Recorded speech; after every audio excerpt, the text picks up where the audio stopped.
আসসালামু আলাইকুম, কেমন আছেন আপনারা সবাই? আশা করি সবাই ভালো আছেন। আলহামদুলিল্লাহ আমিও ভালো আছি। আজকে আমি পেঁপে দিয়ে ডাল দিয়ে একটা সবজি রান্না করব। এই পেঁপে ডাল খাইতে খুবই মজা লাগে।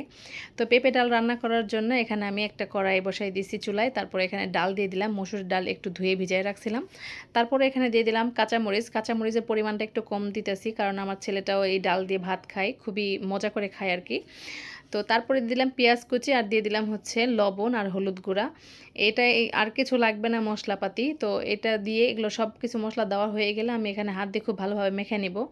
আর এভাবেই রান্না করি আমি এই পেঁপে ডালের সবজি। আবার হচ্ছে ডাল বসানোর পরেও আমি আবার পেঁপে দিয়ে দিই, কিন্তু আজকে একটু আলাদাভাবে রান্না করতেছি, কারণ এভাবে খাইতে অনেক বেশি মজা লাগে। আপনাদের ভালো লাগলে কিন্তু আপনারাও একদিন রান্না করে খেয়ে দেখতে পারেন, ইনশাল্লাহ ভালো লাগবে। আর পেঁপেগুলো আমি একটু কিউব কিউব সাইজের একটু বড় বড় করে কেটে নিছি, কারণ পেঁপেটাও কিন্তু খুব তাড়াতাড়ি সেদ্ধ হয়ে যায়। তো ভালোভাবে ডালটা মাখানো হয়ে গেলে পেঁপেগুলো দিয়ে দিলাম। পেঁপে দিয়ে একটু হালকা হালকা মাখায় নিয়ে তারপর এখানে পরিমাণ মতো একটু বেশ পরিমাণে পানি দিয়ে দিলাম। এই ডালের এই পানি দিয়েই কিন্তু ডালটা সেদ্ধ হবে, পেঁপেটাও সেদ্ধ হয়ে যাবে। পানি দিয়ে দেওয়ার পরে এখানে আমি একটু হালকা পরিমাণ সয়াবিন তেল দিয়ে দিলাম, যেন হলুদের যে একটা গন্ধ থাকে সেটা কিন্তু আসবে না। আর এখন নাড়াচাড়া করে একটু চুলাটা জ্বালাই দিব। আর তেলটা কিন্তু মাখানোর সময় দিলেই ভালো হতো, আসলে মাখানোর সময় দিলে কি হয়, হাতে অনেক তেল লাগে যায়। তো যাই হোক, তেলটা দেওয়ার পরে আমি চুলাটা জ্বালাই দিছি, আর অনেক বলক চলে আসছে, পানিটা অনেকটাই কমে আসছে, আর ডালটা দেখেন ফুটে গেছে, পেঁপেও অনেকটাই সেদ্ধ হয়ে আসছে। আর একটু পরে আমি এটাকে বাগার দিয়ে নিব। এই ডালটা খুবই মজা লাগে খাইতে। যারা যারা এই ডাল সবজি খাইছে তারাই আসলে বলতে পারবে, আসলে আমি এটাকে ডাল সবজি বলি, খুবই মজা লাগে। তো ডালটা হয়ে গেছে, আমি আরেকটা চুলায় নামায় রাখছি, ওটা আমার বড় মানে ছোট জার চুলা। আর এখানে আমার চুলাতে আমি বাগার রেডি করতেছি। আর এই বাগার দেওয়ার জন্য কড়াইয়ে সয়াবিন তেল দিয়ে দিছি। তেলটা গরম হয়ে আসলে এখানে আমি দিয়ে দিলাম রসুন কুচি। আর রসুন কুচিটা আমি আগে একটু ভেজে নেই, তাহলে একটু রসুনটা খুব ভালো মতো সেদ্ধ হয়ে যায়। তাছাড়া কিন্তু রসুন পেঁয়াজ একসাথে দিলে পেঁয়াজটা লাল লাল হয়ে যায়, কিন্তু রসুনটা কাঁচা কাঁচাই থাকে, ওটা আমার ভালো লাগে না। তো এটা কিন্তু একটা টিপস, আপনারা সবসময় ডাল বাগার দেওয়ার সময় এই টিপসটা ফলো করবেন, ইনশাআল্লাহ ডাল বাগার অনেক মজা হবে।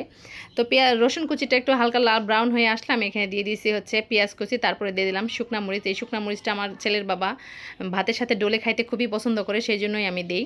আর এখন দিয়ে দিব খুবই ভালো একটা জিনিস, সেটা হচ্ছে কারি পাতা। আমার বাড়িতে একটা কারি পাতার গাছ আছে। তো ডাল বাগার দেওয়ার সময় এই কারি পাতাটা দিয়ে একটু বাগার দিলে অনেক টেস্ট আসলে ভালো লাগে, বাইরে যায়। তো সম্পূর্ণ বাগার আমার ভাজা হয়ে আসলে, একটু লাল লাল হয়ে আসলে তারপরে আমি ডালের মধ্যে দিয়ে দিব। আর খুবই ভালো হয় এইভাবে বাগার দিলে। কম বেশি অনেকেই কিন্তু পারে বাগার দিতে, সবাই পারে আর কি। তো আমি যেভাবে দিই সেভাবে আপনাদের সাথে শেয়ার করলাম। আর কারি পাতা দিয়ে আমি কখনো মাছ টাছ রান্না করে খাইনি, তবে ইনশাআল্লাহ চেষ্টা করব কারি পাতা দিয়ে খাওয়ার। কিন্তু ডাল বাগার দিয়েছিলাম, খাইতে অনেক বেশি মজা লাগছে। ডাল বাগার আমার হয়ে গেছে, একদম সুন্দর সোনালি কালার হয়ে গেছে। এই তো ডালের মধ্যে এখন দিয়ে দিব। আর এই ডাল বাগার দেওয়ার সময় কিন্তু অনেক সুন্দর একটা ঘ্রাণ আসে, খুবই ভালো লাগে। এই গন্ধটা কিন্তু সারা মানে এলাকা ছড়ায় যায়, আর বাড়ির আশেপাশ দিয়ে ছড়ায় যায়। আর দেখেন ডালটা কত সুন্দর দেখা যাইতেছে, মানে এই কারি পাতা দেওয়ার কারণে আর হচ্ছে শুকনো মরিচ দেওয়ার জন্য ডালের যে কালারটা অনেক বেশি সুন্দর দেখা যাইতেছিল। আর পাতাগুলা যখন ডালের সাথে খাচ্ছিলাম, মানে কারি পাতাগুলা খুবই মজা লাগতেছিল। আমি তো খাইছি, আমার তো অনেক ভালো লাগছে। তো আজকে ডাল রান্নাটা আপনাদের কাছে কেমন লাগলো অবশ্যই কমেন্টে জানাবেন। আর ডাল বাগার দেওয়ার পরে কিন্তু আমি কোনো বলক আনিনি, এভাবেই রেখে দিছি, কারণ বাগার দেওয়ার পরে বলক আনলে ডালের স্বাদটা নষ্ট হয়ে যায়। আমার আজকের ডাল রান্নার ভিডিওটা দেখে যদি আপনাদের ভালো লাগে অবশ্যই লাইক করতে ভুলবেন না। তো সবাই ভালো থাকবেন, আজ এই পর্যন্তই, আল্লাহ হাফেজ।